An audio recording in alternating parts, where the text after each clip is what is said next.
అన్న మాటే లేదు. ఏదో యథాలాపంగా యాదృచ్ఛికంగా జరుగుతాయండి ఇటువంటి ఘటనలు. కాబట్టి 100% ఇది వైఫల్యం, తప్పిదం, పొరపాటు.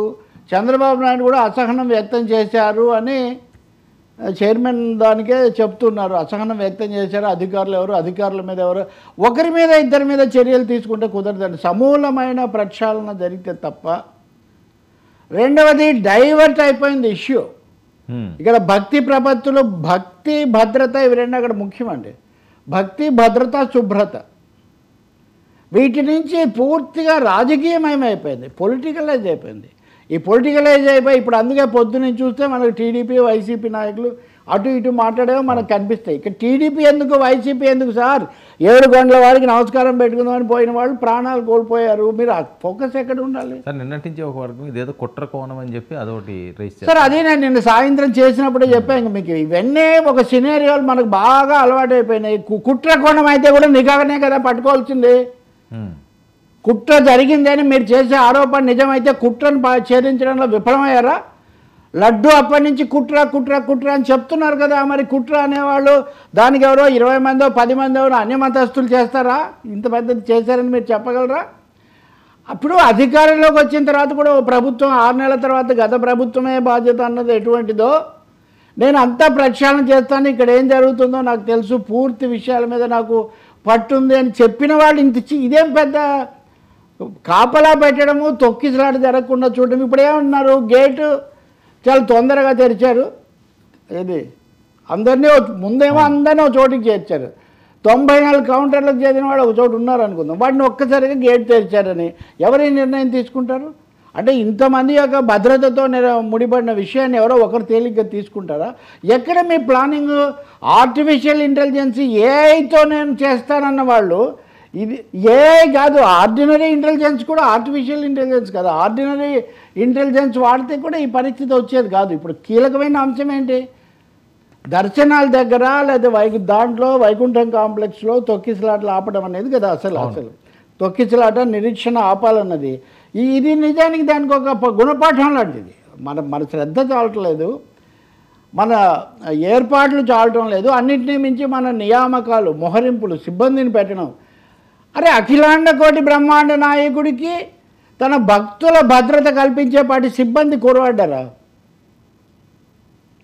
అంటే మీరు అక్కడ వాళ్ళను డిప్లాయ్ చేసిన వాళ్ళను ఉపయోగించుకోవడంలో పూర్తిగా వైఫల్యం అని దీంట్లో స్పష్టంగా కనిపిస్తుంది. మనకు పోలీసులు ఉన్నదే 2-3 ఉన్నారు. ఎంత వాళ్ళు అటు ఇటు ఏదో తిరగడమో అంతవరకే కనిపిస్తుంది. పొద్దునుంచి ఇంకో మాట కూడా చెప్తున్నా, పోలీసులు ఉన్నారు. ఉదయం పోలీసులు ఎక్కడో గంజాయి దొరికిందని దాని మీద ప్రెస్ మీట్ పెడుతున్నారు. ఫోకస్ ఎక్కడ? ఇదిగో ఈ కుట్ర కోణాలు పట్టుకోవడం తర్వాత సంగతి. లోపలి కుట్రలేమో బయట భద్రత వదిలేసి లోపల కుట్రల గురించి లేకపోతే మతాల మధ్య వివాదాల గురించి ఆలోచించడం వల్ల ఏమైనా ఉపయోగం ఉందండి? చాలా ఘోరమైన విషయం అండి ఇది. నిజంగా ఈ రాజకీయాలు, పార్టీలు, చంద్రబాబులు, జగన్లు, పవన్లు వీళ్ళెవ్వరూ లేకముందు నుంచి తిరుపతి ఉంది, తర్వాత కూడా ఉంటుంది. ఈ అంశాలు కూడా పట్టించుకోకుండా కేవలం ఒకసారి చూసి తరిద్దామని వెళ్ళేవాళ్ళు 100-99 మంది. వాళ్ళకి ఏమి విషయాలతో సంబంధం ఉంది? వాళ్ళని అమాయకులని కాదు, వాళ్ళు కేవలం వాళ్ళకు భక్తి ప్రపత్తులే. కాబట్టి మీరు ఇప్పుడేమంటారు మళ్ళీ టోకన్లు ఇస్తే ఇది తప్పు. టోకన్లకు తప్పు అయితే మరి ప్రక్షాళనప్పుడు మీరు మార్చి ఉండొచ్చు. రెండు తప్పైనా ఏదో ఒక పద్ధతి అయితే ప్రత్యామ్నాయం పెట్టాలి కదా. ఏం ఆలోచన జరిగినట్టు కనపడదు. అంటే ప్లానింగ్ లేదు. ఖచ్చితంగా చెప్పాలంటే దీనికి ఒక ప్రణాళికాబద్ధమైన ఏర్పాట్లు లేవు. అవసరమైనంత మంది పోలీసులు లేరు. ఉన్న వాళ్ళలో ఒకరికి శిక్ష వేయటమో లేదా వాళ్ళ బకరాన్ చేయటమో కాదు, ఎంతసేపు కింద ఉన్న వాళ్ళ మీద చూడటమే తప్పితే పైనుండి సారథ్యం వహించే వాళ్ళ సంగతి ఏంటి, ఆదేశాలు ఇచ్చే వాళ్ళ సంగతి ఏంటి? సో ఇప్పుడు గత చైర్మన్లు ఇద్దరు వైవి సుబ్బారెడ్డి, భూమన కరుణాకర్ రెడ్డి ఇద్దరు మాట్లాడారు. సరే కరుణాకర్ రెడ్డి కొద్ది రోజులను వైవి సుబ్బారెడ్డి తగినంత కాలం ఉన్నాడు. అప్పుడు కూడా చాలా విమర్శలు ఉన్నాయి. కానీ ఇటువంటి ఘటన ఒక్కసారి కూడా జరగలేదు. అది మటుకు నిజం. తిరుపతిలో సీనియర్స్ వాళ్ళు, రెండవది కొండతో ఈ వ్యవహారాలతో సంబంధం ఉన్న వాళ్ళు చెప్పేది ఏంటంటే ఇది విపరీతమైన ఘటన, ఎప్పుడు జరగలేదు, ఊహించలేదు. ఊహించడం అంటే అటువంటి జరుగుతుందని కొంతమంది ఏమంటారంటే అనుకోకుండా జరిగితే, అనుకోకుండా ఏం జరగదండి. కుర్చీలో నేను సరిగ్గా వేసుకోకపోతే నేను పడిపోతాను. అది అక్కడ బైరాగి పట్టెడ దగ్గర ఆ తొక్కిసలాట పెరుగుతుంది, పరిస్థితి అదుపు తప్పుతూ ఉంది అనేది కనిపిస్తూనే ఉంది అక్కడ. సో తొక్కిసలాట, క్రౌడ్ మేనేజ్మెంట్, ఒక విషయం అయితే స్పష్టంగా కనిపిస్తుంది, మన ప్రభుత్వాలు పోలీసులు తరచూ క్రౌడ్ మేనేజ్మెంట్లో విఫలమవుతూ ఉన్నారు. కానీ అదే సమయంలో క్రౌడ్ క్రేజీగా క్రౌడ్ను చేర్చడానికి మటుకు చాలా చూపిస్తున్నారు. ఇప్పుడు వీళ్ళకు ఇంత సమయం ఇస్తాము, మీరు ఫలానా సమయానికి రండి అని దశల వారీగా ఇస్తే జనం ఒక విధంగా వస్తారు. ఇంతమంది వచ్చారు అని చూపించడం ఒక పెద్ద ఇదిగా మారిపోయింది. అది కూడా ఒక కీలకమైన అంశం. కాబట్టి దీని ఒక పెద్ద గుణపాఠమే కాదు, విషాద పాఠం ఇది. ఓకే, విషాద పాఠం. ఒక పవిత్రత ఉండాల్సిన చోట ఒక విషాదకరమైన సన్నివేశం తీసుకొని వచ్చి, అంతకంటే విషాదం ఏమంటే దాంట్లో నుంచి రాజకీయాలు పిండుకోవాలని చూడటం. మీరు అన్నట్టుగా ఇంకా ఒకవైపు భద్రత, దర్యాప్తు జరపాలి, నిజాలు తేల్చాలని చెప్తుంటే అప్పుడే కుట్ర కోణాలు, సుపారీ టీములు ఇవన్నీ ఎలా మాట్లాడుతున్నారండి? అంటే రాజకీయంగా డైవర్ట్ చేయటమే కదా. డైవర్ట్ చేస్తే ఎవరికి ఉపయోగం? ఇప్పుడు నిజంగా అంతా ఆ కుట్రలు సుపారీలు అప్పుడే చెప్పగలిగితే వాటిని ముందే కనిపెట్టినట్టు లెక్క. అప్పుడు వాటిని ఆపడం కూడా సాధ్యమే. ఎందుకు ఆపలేదనే ప్రశ్న కూడా వస్తుంది. అలాగే ఇంకా ముఖ్యమంత్రి రాజీనామా చేయాలి, ఇంకొకరు చేయాలి, ఈ పద్ధతులు ఇవి కూడా రాజకీయమైన డిమాండ్లు. కానీ అంతకంటే కీలకమైనది నేను చెప్తుంది, వైసీపీ టీడీపీ రాజకీయాల మధ్య తిరుపతి కొండ పాలనా నిర్వహణ ఘోరంగా దిగజారింది, దెబ్బతినిపోయింది. టీటీడీ యొక్క సమర్థత, టీటీడీలో ఎవరు ఏం చర్యలు తీసుకోవాలి, ఏ నిర్ణయాల, అధికార యంత్రాంగం కూడా ఒక అయోమయ అవస్థలో చిక్కుకుపోయింది. అధికార యంత్రాంగం, అధికారులు ఎలా ఉంటే ఉద్యోగులు ఏం చేస్తారు? ఇప్పుడు శ్యామలరావు ఆయన ఈవో, చైర్మన్ అన్న ఒకటి రెండు మాట్లాడుతున్నారేమో, కానీ ఆయన అయితే ఏమీ మాట్లాడలేదు. చాలా మామూలుగా ఇది ఇలా జరిగిందండి, ఇలా చేస్తున్నాము, 40 మంది ఇలా దీంట్లో ఉన్నారు అని. కాబట్టి ఇప్పుడు చంద్రబాబు అసహనం, ఎంతో కొంత అసహనం తన మీద కూడా తను వ్యక్తం చేసుకోవాల్సిన అవసరం ఉంది. ఎందుకంటే చిత్తూరు జిల్లా నాది, ఆయన జిల్లానే కదా అందరికీ తెలిసింది. ప్రత్యేకమైన ఇదంతా ఉందంటే పవన్ను భక్తి రీత్యా, చంద్రబాబును స్థానికత రీత్యా చూస్తే తిరుపతిలో ఏం జరుగుతుంది, జరగాలి, వాళ్ళు మరింత శ్రద్ధ పెట్టి ఉండాల్సింది. ఇదేదో కేవలం నియామకాలకు సంబంధించిన అంశంలాగా, లేకపోతే కేవలం జగన్ సెంట్రిక్ వ్యూహం వల్ల ఏం లాభం లేదు.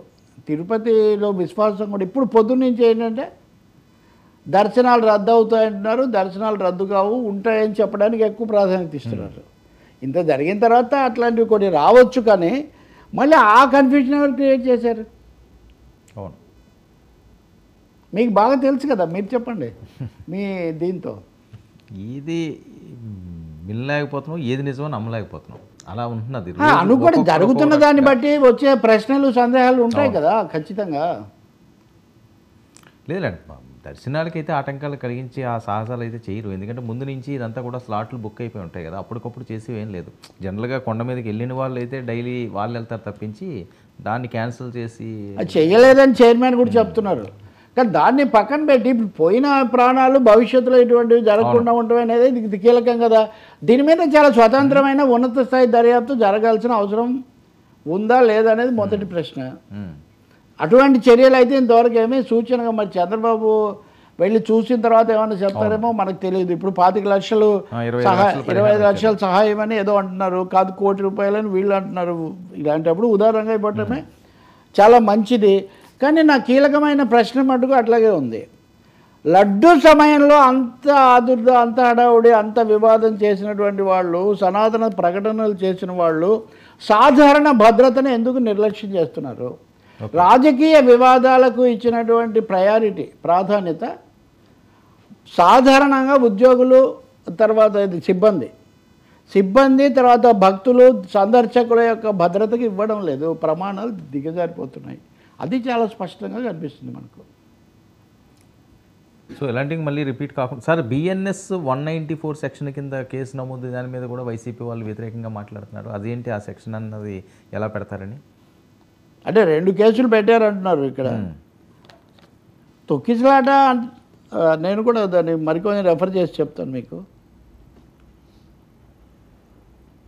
వైసీపీ టీడీపీ ప్రాబ్లం కంటే జనరల్ ఫెయిల్యూర్ ఇక్కడ. ముందు దాన్ని చక్కదిద్దాలండి మొదటి విషయం. అవును. అది దిద్దకుండా చూడండి బిఎన్ఎస్ 124 చాలా క్లియర్గా, when 2 or more persons by fighting in a public place disturb the public peace, they are set to commit an affair. BNS 194 అది. ఇద్దరు తగాదా పడి అక్కడ దేనికో దారి తీయటం. Who ever